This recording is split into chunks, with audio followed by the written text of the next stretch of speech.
ស្វាគមន៍ប្រិយមិត្តអរគ្នាថ្ងៃនឹង admin មានរឿងថ្មីរន្ធត់មកសម្រាយទៀតហើយរឿងមួយហ្នឹងគឺនិយាយអំពីឃាតករស៊េរីរោគចិត្តមួយតាមសម្រាប់មនុស្សណាដែលជាគូស្នេហ៍ជាមួយនឹងគ្នារឿងមួយហ្នឹងគឺប្លែកខ្លាំងមែនទែនដោយសារតែឃាតករហ្នឹងគឺសម្រាប់តែគូស្នេហ៍ទេអ្នកមានគូស្នេហ៍មើលរឿងមួយហ្នឹងប្រហែលជាខ្លាចហើយប៉ុន្តែ admin អត់មានគូស្នេហ៍ទេ admin អត់ខ្លាចទេ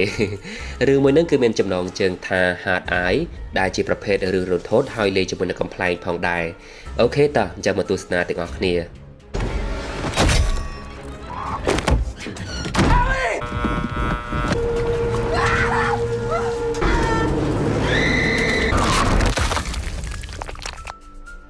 សាច់រឿងបានចាប់ផ្ដើមនៅពេលដែលគូស្នេហ៍មួយគូកំពុងតែផ្អែមល្ហែមជាមួយនឹងគ្នានៅថ្ងៃបុណ្យក្តីស្រឡាញ់គឺ Patrick បានរៀបចំកន្លែងយ៉ាងស្រស់ស្អាតសម្រាប់ Adeline ដើម្បីសុំនាងរៀបការនៅក្នុងរូបភាពរ៉ូម៉ាន់ទិកបំផុតនៅពេលដែល Patrick បានឲ្យផ្លែ Strawberry ទៅកាន់ Adeline Hope Adeline ក៏បានឃើញជារៀបការ Patrick នៅក្នុងផ្លែ Strawberry ប៉ុន្តែនាងបានប្រាប់ថាកុំដាក់វានៅក្នុងអាហារឲ្យសោះរីឯ Patrick ក៏បានសុំទោសបន្ទាប់មកនៅពេលដែល Patrick ចាប់ផ្ដើមសុំ Adeline រៀបការ Adeline រំភើបចិត្តជាខ្លាំងប៉ុន្តែនៅពេលនោះស្រាប់តែក្រុមការងាររបស់ Patrick ដែលបានលបចាំថតនៅក្បែរនោះបានទៅប្រាប់ Patrick ឲ្យធ្វើម្ដងទៀតព្រោះមុននោះគឺគេមិនថតជាប់នោះទេនៅពេលឮហើយ Patrick ខឹងជាខ្លាំងហើយឲ្យក្រុមការងារថតម្ដងទៀតឲ្យទាល់តែបានប៉ុន្តែនៅពេលនោះស្រាប់តែឃាតករក៏បានយកកំបិតចាក់ភ្នែករបស់ក្រុមការងារហើយនៅពេលដែល Patrick បានទៅកាន់ក្រុមការងារស្រាប់តែឃាតករក៏បានបាញ់ចំក្បាលរបស់ Patrick និងបានដេញតាមសម្លាប់ Adeline ម្នាក់ទៀតរី Adeline នៅពេលដែលរកគេខ្លួនឆ្លងកាត់ចំការទៅពាក់បញ្ជូហើយនៅពេលនាងបានដួលទៅខាងក្រោមឃាតករក៏បានយកលេខរបស់ Patrick ទៅមកកាន់នាងដើម្បីលេងសើចរី Adeline ក៏បានជេរទៅកាន់ឃាតករជាខ្លាំងនៅពេលនោះឃាតករក៏បានបាញ់ចំជើងរបស់ Adeline ហើយនៅពេល Adeline បានរត់ទៅក្នុងឃ្លាំងនៅក្បែរនោះក៏បានជួបជាមួយនឹងបុរសម្នាក់ហើយក៏បានស្រែកបុរសនោះជួយតែម្ដងប៉ុន្តែនៅពេលនោះឃាតករក៏បានសម្លាប់បុរសម្នាក់នោះដដែល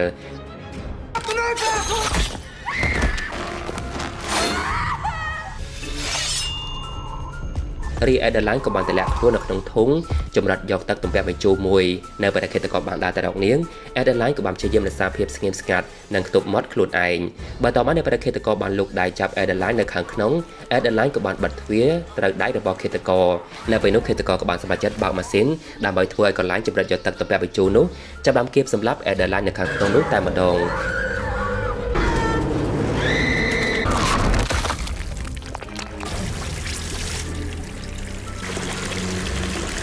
ចាប់ពីថ្ងៃនោះឃាតករនោះកាន់តែល្បីទៅដោយសារតែព័ត៌មានបានដាក់ហាស្នាមគេថាឃាតករភ្នែកបេះដូងដោយសារតែឃាតករនោះគឺមានស្រោមមុខភ្នែករាងជាបេះដូងហើយឃាតករនោះសម្លាប់មនុស្សនៅថ្ងៃបុណ្យក្តីស្រឡាញ់និងសម្លាប់តែអ្នកណាជាគូស្នេហ៍ជាមួយនឹងគ្នាតែប៉ុណ្ណោះនៅពេលនេះឃាតករបានផ្លាស់ប្ដូរទីតាំងមកសម្លាប់មនុស្សនៅទីក្រុងសេរ៉ុលវិញហើយសារព័ត៌មានក៏បានចុះទៅសភាយុវវ័យនិងគូស្នេហ៍ជាច្រើនផងដែរដើម្បីចង់ដឹងអំពីចំណាប់អារម្មណ៍របស់ពួកគេផងដែរលុះដល់ថ្ងៃបុណ្យក្តីស្រឡាញ់បានមកដល់Ellie ក៏ពុំតែមើលរូបភាពអតីតមិត្តប្រុសរបស់នាងមានសង្សារថ្មីនៅក្នុងបណ្ដាញសង្គមទាំងចំណែនជាខ្លាំងរីឯ Monica មិត្តភក្តិរបស់នាងក៏ពុំតែទិញកាហ្វេនៅក្បែរនោះហើយក៏បានដើរទៅសួរ Ellie ថាម្ដេចបានជាមើលទៅដូចជាមិនសប្បាយចិត្តបែបនោះដោយសារតែនៅម្នាក់ឯងម្ដងទៀតហើយមែនទេ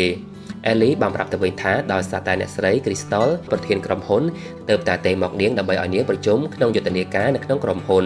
នៅពេលដឹងហើយ Monica នៅតែលើកទឹកចិត្តទៅកាន់ Ellie ដដែលហើយនាងក៏នៅខាង Ellie ផងដែរបន្ទាប់មកនៅពេលដែល Ellie បានទៅយកកាហ្វេដែលនាងបានកំងមុននោះស្រាប់តែបានជួបជាមួយនឹងបុរសម្នាក់មានឈ្មោះថា Jay ទាំងដែលពួកគេទាំងពីរនាក់គឺកំងកាហ្វេដូចគ្នាប៉ុន្តែ Ellie បានបញ្ជាក់ថាកាហ្វេនោះគឺជាកាហ្វេរបស់នាងដោយសារតែនាងកំងកាហ្វេគឺខុសពីគេប៉ុន្តែកាត់ប៉ុន្តែការកំងរបស់ Jay គឺដូចទៅនឹង Ellie 100% ឯណោះទៅបានជាពួកគេភ្ញាក់ផ្អើលជាខ្លាំងបន្ទាប់មកនៅពេលពួកគេបានទៅអង្គុយនិយាយគ្នានៅក្បែរនោះ Monica បានលួចខ្សឹបទៅកាន់ Ellie ថាគឺ Jay សង្ហាខ្លាំងណាស់នៅពេលនោះ Ellie ក៏បានយកទៅយកមកតាមខ្លួនដោយសារតែនាងគឺជាអ្នកថែរក្សាបរិស្ថានហើយនៅពេលនាងបានធ្វើឲ្យជ្រូកកញ្ចប់ស្គរទៅខាងក្រោមនៅពេលនាងបានអោនទៅក៏បានប៉ះក្បាលរបស់ Jay ម្ដងហើយម្ដងទៀតទៅបានជា Ellie ខ្មាស់ជាខ្លាំងហើយក៏បានលាត្រឡប់ទៅមុនតែម្ដងស្របពេលនោះ Jay ក៏បានឃើញព័ត៌មានផ្សាយអំពីឃាតករតាមសម្លាប់នៅក្នុងទីក្រុងបន្តទៀត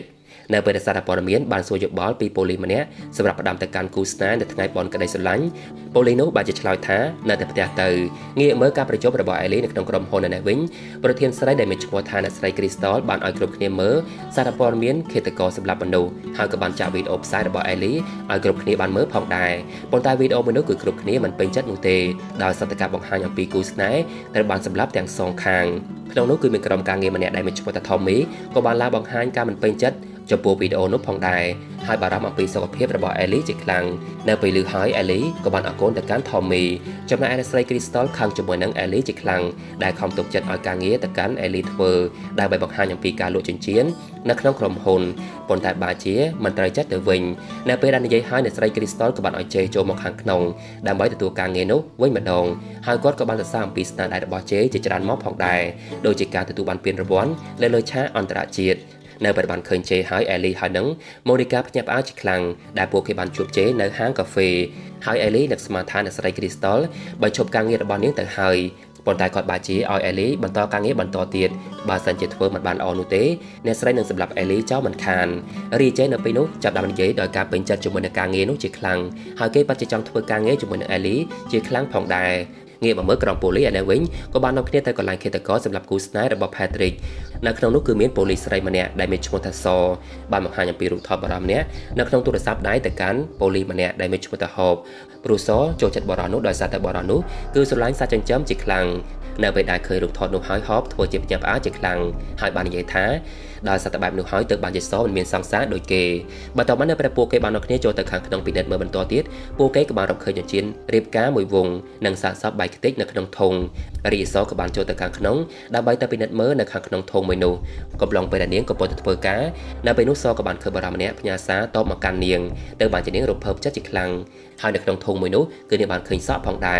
របន្ទាប់មកក្រុមការងារបង្ហាញរូបថតឃាតករមានផ្នែកជាបេះដូងទៅកាន់ក្រុមការងារបានឃើញហើយនៅកន្លែងក្បែរនោះគឺឃាតករបានយកបេះដូងរបស់ជនរងគ្រោះទៅរៀបធ្វើជារង្វង់បេះដូងផងដែររីឯអេលីនៅវិញកំពុងតែនៅក្នុងបន្ទប់ទឹកនិយាយឆ្លងជាមួយនឹងម៉ូនីកាដើម្បីរកដំណោះស្រាយបញ្ហាទៅលើក្រុមហ៊ុនរបស់អេលីហើយវីដេអូផ្សព្វផ្សាយរបស់អេលីកាន់តែទទួលការរិះគន់ខ្លាំងជាងមុនថែមទៀតផងស្របពេលនោះស្រាប់តែជេក៏បានស្រែកហៅអេលីនៅខាងក្រៅបន្ទប់ទឹកដែលធ្វើអេលីភ្ញាក់ផ្អើលជាខ្លាំងនិងស្រែកប្រាប់ទៅវិញថាបន្ទប់ទឹកនោះគឺជាបន្ទប់ទឹកស្រីបន្ទាប់មកនៅពេលដែលអេលីបានចេញមកខាងក្រៅនិយាយជាមួយនឹងជេក៏បានបបួលនាងទៅយូហ្គានៅពេលដែលចាញ់ពីយូហ្គាទៅហូបអាហារនៅក្នុងហាងមួយជាមួយនឹងគ្នាបន្តទៀតហើយពួកគេនឹងនិយាយការងារនៅក្នុងក្រុមហ៊ុនរីអេលីបញ្ជាក់ទៅកាន់ជេថាថ្ងៃនេះជាថ្ងៃបន់ក្តីស្រឡាញ់នៅពេលឮហើយជេភ្ញាក់ព្រឺតទើបតែនឹកឃើញតែប៉ុណ្ណោះហើយគេនឹកស្មានថាអេលីគឺមានណាត់ទៅហើយប៉ុន្តែក៏ប៉ះទៅគឺនាងមិនមានណាត់នោះទេទើបបានជាគេសប្បាយចិត្តជាខ្លាំងរីអេលីចង់ណាត់ជាមួយនឹងជេនៅថ្ងៃស្អែកវិញប៉ុន្តែជេប្រាប់ទៅវិញថាថ្ងៃស្អែកគេបានជាប់ការមិត្តភក្តិទៅហើយគេបានគិតថាអេលីបានយល់ព្រមសំណើរបស់គេទៅហើយទាំងដែលអេលីមិនទាន់យល់ព្រមនៅឡើយនោះទេបន្ទាប់មកនៅពេលដែលអេលីបានទៅក្នុងហាងមួយជាមួយនឹងម៉ូនីកាបន្តទៀតពួកគេបាននិយាយរឿងម៉ូនីកាតាក់ទងជាមួយនឹងបរិសម្នាក់ដែលមានឈ្មោះថាអាសឺដែលតាំងតែជួយឲ្យលុយនិងដល់បំណុលរបស់នាងរហូតនៅពេលដែលអេលីបានសួរទៅកាន់ម៉ូនីកាថាតាក់ទងគេដើម្បីសងបំណុលឬដើម្បីក្តីស្រឡាញ់ទៅម៉ូនីកាបានតបទៅវិញថាគឺទាំងពីរនឹងហើយនៅពេលដែលម៉ូនីកាបានឃើញអេលីមើលរូបថតអតីតមិត្តប្រុសរបស់នាងម្ដងទៀតនាងក៏បានហាមឃាត់អេលីឲ្យឈប់មើលបន្តទៀតទៅ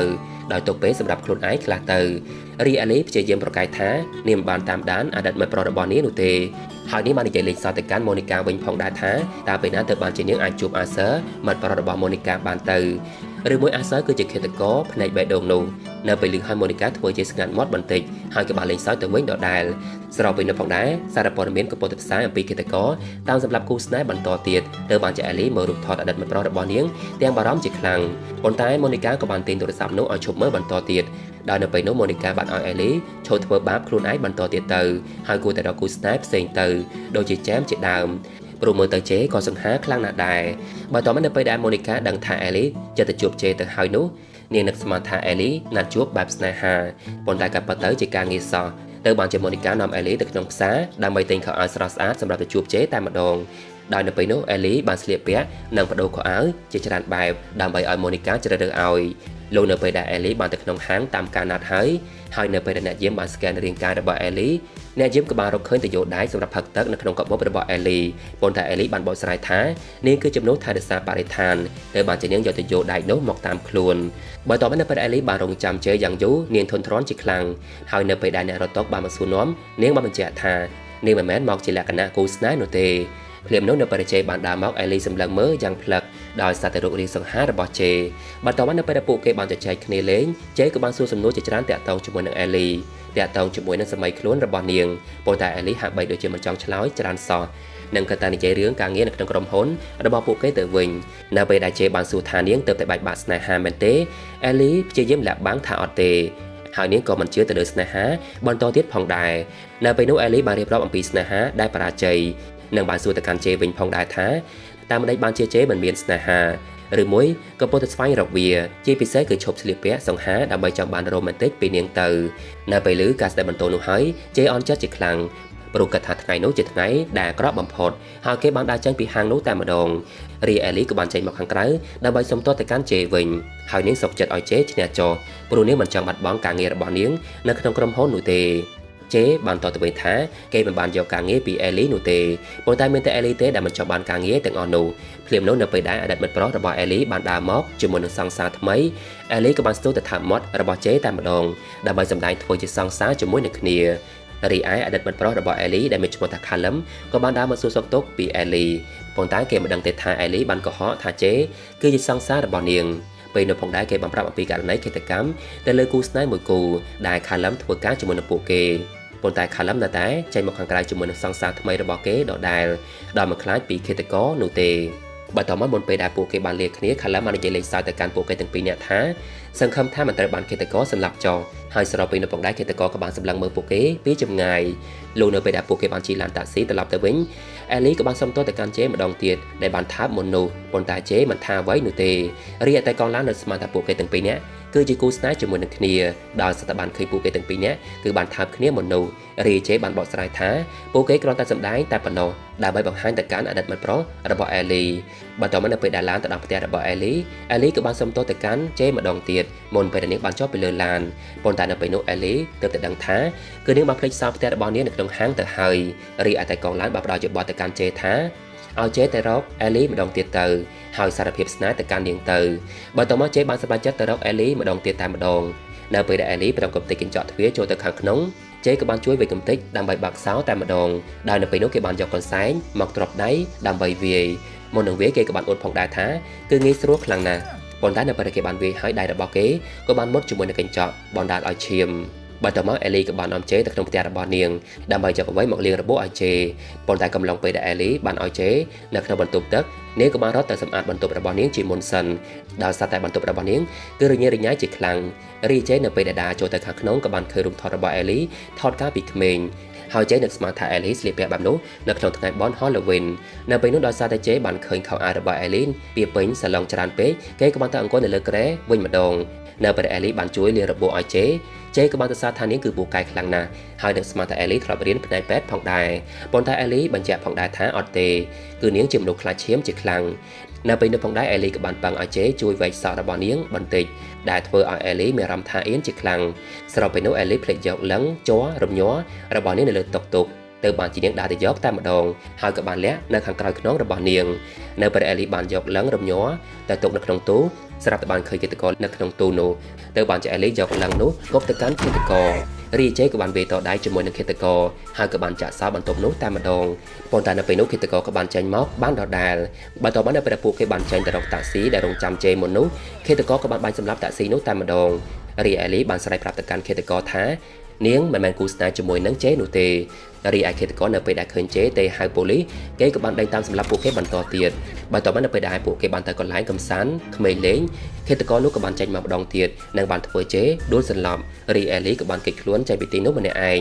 ដោយនៅពេលនោះអេលីក៏បានទៅលាក់ខ្លួននៅកន្លែងជិះសេះហោះរបស់ក្មេងលេងប៉ុន្តែនៅពេលនោះឃាតករនៅតែដឹងដដែលហើយក៏បានធ្វើកន្លែងនោះចាប់ដើមដំណើរការនិងបានចូលទៅសម្លាប់អេលីបន្តទៀតនៅពេលនោះឃាតករក៏បានយកកំបិតកាប់ចំប្រឡោះផ្លូវរបស់អេលីរីអេលីក៏បានធាក់ឃាតករមួយជើងវិញបន្ទាប់មកនៅពេលឃាតករនោះប្រងសម្លាប់អេលីចិត្តបានសម្រេចទៅហើយនោះស្រាប់តែប៉ូលីសក៏បានមកជួយទាន់ពេលវេលាល្មមនៅពេលដែលមានសមត្ថភាពឡើងវិញហើយអេលីបារម្ភពីជេជាខ្លាំងហើយក៏បានប្រាប់ទៅកាន់ប៉ូលីសឲ្យជួយជេផងរីឯប៉ូលីសហបហើយនិងប៉ូលីសក៏បានមកដល់ទីនោះផងដែរបើតមកនៅពេលដែលពួកគេទាំងពីរនាក់ណែនាំឈ្មោះឲ្យអេលីបានស្គាល់អេលីបាននិយាយថាឈ្មោះសហើយនឹងហបគឺដូចទៅនៅក្នុងភាពយន្តខ្លាំងណាស់រីជេនៅពេលនោះត្រូវបានប៉ូលីសចាប់ខ្លួនដោយសារតែប៉ូលីសបានរកឃើញផតតាំងស្រោមមុខឃាតករនិងអាវុធនៅក្បែរខ្លួនរបស់ជេនៅពេលនោះជេអន់ចិត្តជាមួយនឹងអេលីជាខ្លាំងផងដែ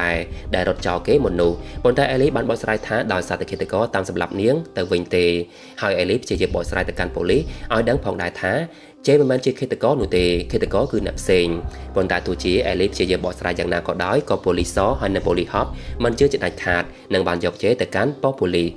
បើតើមិននៅពេលដែលប៉ូលីសបានយកជេទៅឃុំឃាំងដើម្បីសួរសំណួរជេក៏បានប្រកាសដដែលថាគេមិនមែនជាឃាតករនោះទេទៅបានជាប៉ូលីសហបខាងជាមួយនឹងជេជាខ្លាំងនិងប្រងវាយទៅកាន់ជេថែមទៀតផងប៉ុន្តែប៉ូលីសសបានហាមឃាត់បើតើមិននៅពេលដែលប៉ូលីសសសួរសំណួរទៅកាន់ជេវិញម្ដងតាក់ទងជាមួយនឹងអេលីជេបានបកស្រាយថាគេបានស្គាល់អេលីត្រឹមតែ24ម៉ោងតែប៉ុណ្ណោះជនជាតិដែលគេបានពាក់នោះមិនមែនជាជនជាតិរៀបការនោះទេគេមិនទាន់មានប្រពន្ធនៅឡើយនោះទេសក៏បានតទៅវិញថាមើលទៅជេបារម្ភពីអេលីខ្លាំងណាស់រីអេលីនៅវិញកំពុងតែនិយាយជាមួយនឹងប៉ូលីសម្នាក់ទៀតដើម្បីបកស្រាយថាជេមិនមែនជាឃាតករនោះទេប៉ុន្តែប៉ូលីសនោះបានជាមិនជឿដដែលហើយក៏តែនិយាយជាមួយនឹងបារម្ភម្នាក់ទៀតនៅក្បែរនោះដែលមានឈ្មោះថា David ដែលជាជាងជួសជុលកុំព្យូទ័ររី David នៅពេលដែលឃើញអេលីនៅក្បែរនោះទៅបានជាគេគិតថាជាមនុស្សដែលធ្លាប់ស្គាល់គ្នាពីមុនហើយក៏បានសួរនាំទៅកាន់អេលីតែម្ដងប៉ុន្តែអេលីបានប្រាប់ថាអត់ទេនៅពេលដែល David បានសោបហៅនាងទៅផឹកកាហ្វេជាមួយគ្នានៅពេលក្រោយអេលីបានជាបដិសេធព្រោះនាងទៅតែត្រូវបានឃាតករតាមសម្លាប់តែប៉ុណ្ណោះរី David ក៏បានសុំទោសអេលីហើយក៏បានត្រេកអរទៅកាន់នាងផងដែរដែលឃាតករគឺបានចាប់បានសម្រេចទៅហើយបើតើនៅពេលដែលអេលីនៅម្នាក់ឯងស្រាប់តែភ្លើងចាប់ដើមចង់ដាច់រីឯប៉ូលីសនៅវិញនៅពេលដែលសួរសំណួរតាក់ទងជាមួយនឹងឃាតករសម្លាប់មនុស្សនៅឯ Boston និង Philly វិញម្ដងព្រោះថ្ងៃនោះជាថ្ងៃតែមួយដែលជេនៅទីនោះហើយជាកន្លែងតែមួយផងដែរនៅពេលលីស៊ូហើយជេស្ងាត់មាត់បន្តិចហើយក៏បានបកស្រាយទៅវិញថាការងាររបស់គេគឺជាការងារឯករាជ្យគេតែងតែធ្វើដំណើរទៅច្រើនកន្លែងនិងផ្លាស់ប្ដូរមិននៅមួយកន្លែងនោះទេនៅពេលលីឆ្លើយហើយប៉ូលីសក៏បានដើរទៅមុខរបស់ជេនិងបានសួរបន្តទៀតប៉ុន្តែកំឡុងពេលនោះជេក៏បានសម្លឹងមើលដើមទ្រូងរបស់សហើយសក៏បានដើរចេញទៅខាងក្រៅដើម្បីធ្វើការងារផ្សេងទៀតស្របពេលនោះអេលីនៅវិញក៏បានឃើញស្រមោលមនុស្សនៅក្នុងប៉ុស្តិ៍ប៉ូលីសទៅបានជានាងយកទង់ជាតិមកការពារខ្លួននៅពេលដែលប៉ូលីសបានដើរចេញមកនាងភ្ញាក់ព្រឺតហើយនៅពេលដែលប៉ូលីសបានសួរថាកាន់ទង់ជាតិនោះដើម្បីអ្វីអេលីបានកុហកថានាងជូនពរទៅកាន់អាមេរិកបើទៅមកប៉ូលីសក៏បានសួរសំណួរទៅកាន់អេលីវិញម្ដងថាម្ដេចបានជាឃាតករនោះតាមសម្រាប់ជេបើសិនជាជេមិនមែនជាគូស្នេហ៍ជាមួយនឹងអេលីផងនោះអេលីបានតទៅវិញថានាងមិនដឹងនោះទេប្រហែលជាឃាតករនោះបានឃើញនាងនៅជាមួយនឹងជេហើយបានថើបជាមួយនឹងគ្នាសក៏បានសួរបន្តទៀតថាតើអេលីមានចិត្តទៅលើជេដែរឬទេព្រោះមើលទៅជេគឺជាមនុស្សដែលសង្ហាមានការងារល្អធ្វើមនុស្សស្រីជាច្រើនត្រូវការបែបនោះភ្លាមនោះស្រាប់តែភ្លើងចាប់ដាំដាច់រីឯប៉ូលីសប្រាប់ឲ្យប៉ូលីសស្រីម្នាក់ទៀតនៅមើលអេលីនៅទីនោះដោយទុកឲ្យនាងទៅខាងក្រៅនៅពេលឃើញភ្លើងដាច់បែបនោះហើយអេលីប្រាប់ទៅកាន់ប៉ូលីសនោះកុំឲ្យដើរទៅបើកទូឲ្យសោះព្រោះខ្លាចឃាតករនៅក្នុងទូរីឯប៉ូលីសបានជាមិនជឿភ្លាមនោះឃាតករក៏បានចេញមកពិតមែនហើយក៏បានយកទង់ជាតិចាក់សម្លាប់ប៉ូលីសម្នាក់នោះបន្ទាប់មកឃាតករក៏បានបើកវ៉ែនតាពណ៌ក្រហមដើម្បីមើលនៅទីងងឹតរកមើលអេលីរីឯអេលីក៏បានរត់មកបុកឃាតករនិងបានចេញមកខាងក្រៅរកប៉ូលីសស្រីសដើម្បីឲ្យជួយបន្ទាប់មកប៉ូលីសក៏បានទប់ទល់ជាមួយនឹងឃាតករប៉ុន្តែត្រូវបានឃាតករធ្វើឲ្យរងរបួសរីឯប៉ូលីសហបនៅពេលដែលទៅជួយម្នាក់ទៀតក៏ត្រូវបានឃាតករយកកំបិតតាមចាំប្រឡាក់ផ្លូវបណ្ដាលស្លាប់ម្នាក់ទៀតបន្ទាប់មកអេលីក៏បានទៅរកជេនៅក្នុងបន្ទប់វិញម្ដងប៉ុន្តែបន្ទប់នោះគឺជាប់សោទៅហើយដៃរបស់គេក៏ជាប់ខ្នោះផងដែរទៅបានជាអេលីរត់ទៅរកសោបន្ទាប់មកឃាតករក៏បានចូលមកសម្លាប់ជេនៅក្នុងបន្ទប់បន្តទៀតប៉ុន្តែដល់ពេលនោះសំណាងល្អអេលីក៏បានត្រឡប់មកវិញនៅបានយកកំភ្លើងបាយកំទេចកញ្ចក់ចូលទៅខាងក្នុងរីឃាតករក៏បានគេចខ្លួនចេញពីទីនោះនៅពេលបានឃើញអេលីមកជួយបែបនោះហើយជេរំភើបចិត្តជាខ្លាំងហើយនៅពេលពួកគេបានចេញមកខាងក្រៅអេលីក៏បានស្រែកឡានមួយឈប់ដើម្បីជួយពួកគេប៉ុន្តែឡាននោះបែរជាមិនឈប់សោះទៅបានជេលោតយកអេលីចេញពីឡាននៅពេលនោះពួកគេប្រងថើបគ្នាទៅវិញទៅមកនៅពេលដែលឃាតករប្រងមកសម្លាប់ពួកគេបន្តទៀតពួកគេបានស្រែកថាពួកគេមិនមែនជាគូស្នេហ៍ជាមួយនឹងគ្នានោះទេបន្ទាប់មកនៅពេលពួកគេបានគេចខ្លួនទៅដល់កន្លែងបញ្ចាំងកនរបស់យុវវ័យនៅពេលឃាតករបានតាមទៅដល់ទីនោះមនុស្សជាច្រើនបានគិតថាឃាតករពាក់ស្រោមមកលេងសើចតែប៉ុណ្ណោះរីឃាតករនៅពេលដែលដើរចូលទៅខាងក្នុងឃាតករក៏បានសម្លាប់បារម្ភម្នាក់បន្ទាប់មកនៅពេលដែលអេលីហើយនឹងជេទៅលាក់ខ្លួននៅក្នុងឡានបន្តទៀតពួកគេបានឃើញគូស្នេហ៍ដែលជាម្ចាស់ឡានកំពុងតែរួមភេទនៅក្រោយឡានទៅបានជាអេលីហើយនឹងជេប្រាប់ថាឃាតករតាមសម្លាប់ពួកគេនៅពេលលឺហើយពួកគេបានជាមិនជឿហើយគិតថារ៉ូម៉ាន់ទិកថែមទៀតផងនៅបន្តរួមភេទជាមួយនឹងគ្នាបន្តទៀតកំឡុងពេលដែលពួកគេលាក់ខ្លួនជាមួយនឹងគ្នាអេលីបាននិយាយថាភាពយន្តដែលបញ្ចាំងនោះគឺដូចនឹងជីវិតរបស់នាងខ្លាំងណាស់នាងសំទោសទៅកាន់ជេដែលរត់ចោលជេនៅពេលឃាតករសម្លាប់មុននោះរីជេលែងអន់ចិត្តជាមួយនឹងអេលីបន្តទៀតហើយអេលីបានរៀបរាប់បន្តទៀតតាក់ទងជាមួយនឹងឪពុករបស់នាងវិញម្ដងការដែលគាត់នៅរស់នៅពេលឮការរៀបរាប់នោះហើយជេក៏បានចូលរួមសោកស្ដាយហើយក៏បានប្រាប់អំពីឪពុកម្ដាយរបស់គេវិញម្ដងនៅពេលឮការរៀបរាប់របស់ជេហើយអេលីមានអារម្មណ៍ថាស៊ីចង្វាក់គ្នាជាខ្លាំងពេលនោះនៅពេលដែលគូស្នេហ៍ទាំងពីរនាក់នោះរួមភេទឮខ្លាំងពេកពួកគេទាំងពីរនាក់ប្រាប់ឲ្យស្ងាត់ប៉ុន្តែភ្លាមនោះស្រាប់តែឃាតករក៏បានចូលមកដល់និងបានសម្លាប់គូស្នេហ៍នោះដោយប្រើខ្ចៅឡានបន្ទាប់មកឃាតករក៏បានដាក់សម្លាប់មនុស្សនៅកន្លែងបញ្ចាំងកននោះជាច្រើនអ្នកបន្ថែមទៀត ប៉ុន្តែអេលីបានសម្រេចចិត្តថាមិនទៅណាចដាច់ខាតព្រោះនាងគិតថានាងជាអ្នកនាំឃាតករមកទីនោះដូច្នេះនាងត្រូវតែបញ្ឈប់វារីជេដំបងឡើងស្ទះស្ទើរបន្តិចនៅពេលដែលសម្រាប់ចិត្តយកព្រមតាមអេលីហើយពួកគេក៏បានកាន់ដៃគ្នាទៅរកឃាតករនិងបានឲ្យឃាតកររត់មករកពួកគេវិញម្ដងនៅពេលដែលជេបានសួររកអាវុធពីអេលីបានយកទៅយកដែកចេញមកប៉ុន្តែគេបានប្រាប់ថានោះមិនមែនជាអាវុធនោះទេបើតមកជេក៏បានទៅយកដែកពីសាកសពម្ចាស់ឡានហើយនៅពេលដែលឃាតករបានមកម្ដងទៀតឃាតករក៏បានវាយទៅកាន់ជេបណ្ដាឲ្យដួល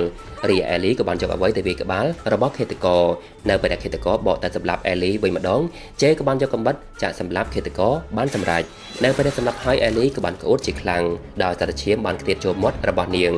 បើតមកនៅពេលដែលអេលីបានទៅបើកមើលស្រោមមុខរបស់ឃាតករពួកគេបានដឹងទេថាឃាតករនោះគឺជាអ្នកណាគេទៅបើតមកនៅពេលដែលប៉ូលីសបានមកដល់ទីនោះប៉ូលីសបានកោតសរសើរទៅកាន់ពួកគេទាំងពីរនាក់ជាខ្លាំងដែលមានតែពួកគេទាំងពីរនាក់ទេដែលអាចសម្លាប់ឃាតករភ្នែកបេះដូងបានរីជេក៏បានបបួលអេលីម្ដងទៀតទៅហូបអាហារជាមួយនឹងគ្នានៅពេលក្រោយមុនពេលដែលគេបានចាក់ចែងពីទីក្រុងប៉ុន្តែអេលីបានជាស្ទាក់ស្ទើរហើយបានជាមិនយល់ព្រមសោះស្របពេលនោះប៉ូលីសដែលរងរបួសក៏បានមកដល់ទីនោះហើយនៅពេលដឹងថាជេចង់ត្រឡប់ទៅវិញប៉ូលីសបានជួយជូនទៅតែម្ដងមុននឹងទៅជេក៏បានយកប៊ិចសរសេរលេខទូរស័ព្ទឲ្យទៅកាន់អេលីផងដែរដើម្បីតាក់ទងគ្នានៅពេលក្រោយដែលធ្វើឲ្យអេលីមានអារម្មណ៍ថារ៉ូមែនទិកជាខ្លាំងបើតមកនៅពេលជេបានចាក់ចែងទៅប៉ូលីសក៏បានយកកន្សែងពីអេលីត្រឡប់មកវិញព្រោះប៉ូលីសប្រញាប់ទៅវិញនៅពេលដែលអេលីត្រឡប់ទៅផ្ទះវិញនាងក៏បានមើលភាពយន្តនៅកន្លែងកើតហេតុនោះម្ដងទៀតហើយនាងចេះតែស្រមៃដល់ជេរហូតស្របពេលនោះម៉ូនីកាក៏បានទេមកលេងនាងទៅបានជាអេលីសម្រាប់ចិត្តសារភាពប្រាប់ការពិតថានាងកំពុងតែសោកសៅហើយមានអារម្មណ៍ថាចូលចិត្តជេជាខ្លាំងនៅពេលដែលហើយម៉ូនីកាក៏បានលើកទឹកចិត្តទៅកាន់អេលីដើម្បីឲ្យនាងទៅរកជេទៅធ្វើអ្វីដែលចង់ធ្វើទៅបើតមកអេលីបានសម្រេចចិត្តទៅប្រលានយន្តហោះភ្លាមតែម្ដងប៉ុន្តែនៅពេលនោះនាងក៏បានច្រឡំជាមួយនឹងបរិបម្នាក់ថាគឺជាជេភ្លាមនោះស្រាប់តែឃាតករក៏បានទេមកអេលីម្ដងទៀតហើយបាននិយាយថាផ្កាកូឡាបពណ៌ក្រហមពណ៌ស្វាយគឺខ្មៅទេទៅមើលថាអ្នកណានៅជាមួយនឹងយើងបើតមកឃាតករបានគម្រាមឲ្យអេលីមកជួបគេនៅអគារមួយបើសិនជានាងមិនមកនោះទេឃាតករនឹងសម្លាប់ជេមិនខាន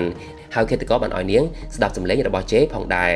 បើតមកនៅពេលដែលអេលីទៅតាមទីតាំងដែលបានណាត់ហើយនៅខាងក្នុងគឺមានសុទ្ធតែភ្លើងទៀនហើយឃាតករក៏ពោលទៅចាប់ចងជេនិងវេដំឈាមពេញខ្លួននៅពេលនោះឃាតករបានពោលពាក្យថាពួកគេបាននិយាយថាស្នេហាគឺខ្វាក់ភ្នែកហើយគូស្នេហ៍មិនអាចមើលឃើញបាននោះទេភាពល្ងងខ្លៅដែលពួកគេប្រព្រឹត្តប៉ុន្តែស្នេហាមិនបានខ្វាក់ភ្នែកនោះទេមូលហេតុដែលគេសម្លាប់គូស្នេហ៍ដោយសារតែគេជឿថាគូស្នេហ៍ទាំងអស់នោះមិនមែនជាការពិតនៅពេលដែលនិយាយហើយឃាតករនោះក៏បានដោះស្រោមមុខចេញតែម្ដងហើយឃាតករនោះការពិតគឺជា David ដែលជាជាងជួសជុលកុំព្យូទ័ររីឯឃាតករដែលជេបានសម្លាប់នោះគឺមានឈ្មោះថា Eli ដែលជាអ្នកគ្រប់គ្រង David និងធ្វើតាម David កន្លងមកភ្លាមនោះស្រាប់តែប៉ូលីសស្រីសក៏បានចេញមកម្នាក់ទៀតដែលជាគូស្នេហ៍ជាមួយនឹង David ប៉ូលីសបានបកស្រាយថានាងតាមរកក្តីស្រឡាញ់តាមអនឡាញយូរមកហើយមានតែ David ទេដែលយល់ពីនាងហើយនាងក៏យល់ពី David ផងដែរនៅថ្ងៃនេះជាថ្ងៃរៀបការរបស់ពួកគេទាំងពីរនាក់នៅក្បែរនោះគឺមានរូបសំណាករបស់ Saint Valentine ផងដែរដែលត្រូវបានគេកាត់ក្បាល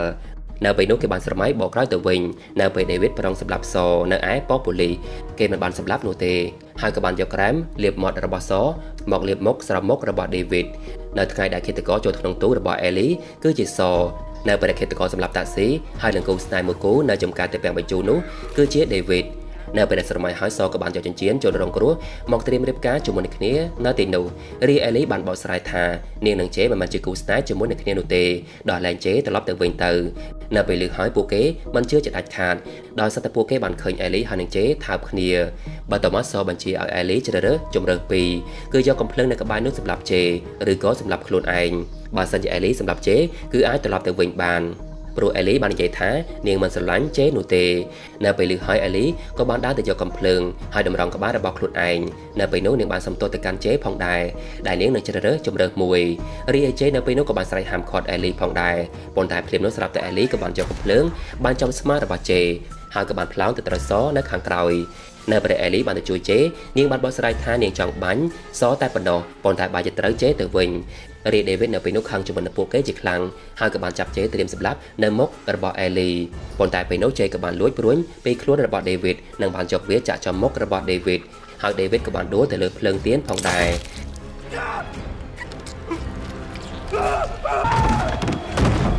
រីសូននៅពេលនោះខឹងជាខ្លាំងហើយក៏បានវាយដំទៅកាន់អេលីនិងប្រងសម្លាប់នាងទៅហើយប៉ុន្តែអេលីបានយកដៃទៅយករបស់នាងចាក់ចំករបស់សនិងបានរុញនាងបុកជាមួយនឹងរូបសំណាកបណ្ដានាងដាច់ក្បាលតែម្ដង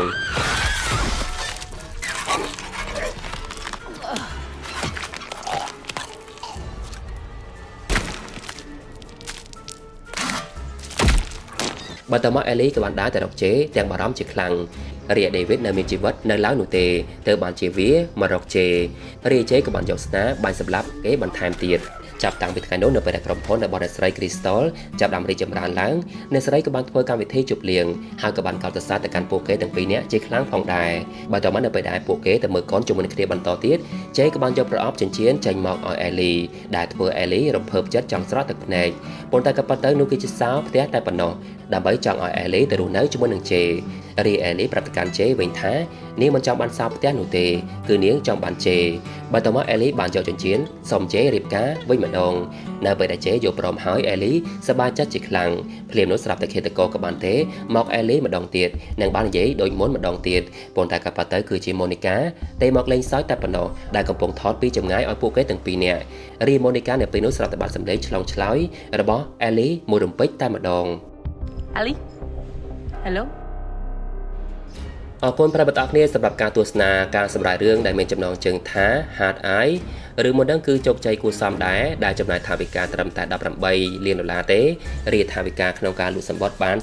$31លានក៏ប៉ុន្តែរឿងមួយនឹងឯងមានគិតថាមិនរន្ធត់អីណាទេហើយសេរីគឺថាប្លែកគ្រាន់តែថាឈុតឆាកមួយចំនួនហ្នឹងគឺរៀងឆ្កងតិចដោយសត្វឃាតករនៅកន្លែងបញ្ចាំងកូនហ្នឹងនៅពេលដែលសម្រាប់មនុស្សជាច្រើនហ្នឹងអត់មានអ្នកណាទៅតទល់ជាមួយនឹងឃាតករទេកន្លែងហ្នឹងគឺថាមិនសូវសមទេប៉ុន្តែមិនអីទេរឿងមួយហ្នឹងគឺជាប្រភេទរឿងរន្ធត់បូករួមជាមួយនឹងកំ pl ែងទេអញ្ចឹងហើយរឿងកំ pl ែងគេមិនសូវចាប់ទោសបីប្រហែលទេអញ្ចឹងវីដេអូការសម្រាយរឿងរបស់ admin គឺបានចប់ហើយសង្ឃឹមថាប្រិយមិត្តអរគ្នានឹងពេញចិត្តការសម្រាយរឿងមួយនេះបើសិនជាប្រិយមិត្តអរគ្នាចង់ឲ្យ admin សម្រាយរឿងណាមួយអាច comment ចំណងជើងខាងក្រោមបាន admin សូមជូនពរឲ្យប្រិយមិត្តអរគ្នាជួបតែសេចក្តីសុខសូមអរគុណសូមជម្រាបលាបាយបាយ